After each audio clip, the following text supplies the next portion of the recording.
యోబు చరిత్రలోకి వెళ్ళి మనం ఒకసారి చూస్తే 2వ అధ్యాయం 3వ వాక్యంలో దేవుడు యోబుని చూసి ఒక మాట అంటున్నాడు.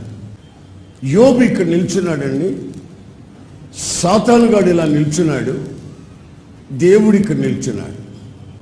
ఒరేయ్ సాతాను,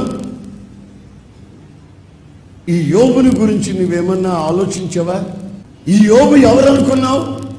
యోబు జీవితానికి ఉన్నటువంటి కంచె, ఆ కుటుంబానుకున్న కంచె తీసేయమని నన్ను విసిగించావు కదా నువ్వు.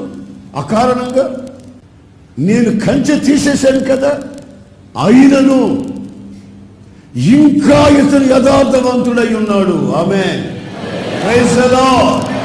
ఇంకనూ యథార్థవంతుడై ఉన్నాడు. నేను ఆరోగ్యం ఇచ్చినప్పుడు ఎంత యథార్థంగా ఉన్నాడో అనారోగ్యంలో కూడా అంతే యథార్థంగా ఉన్నాడు.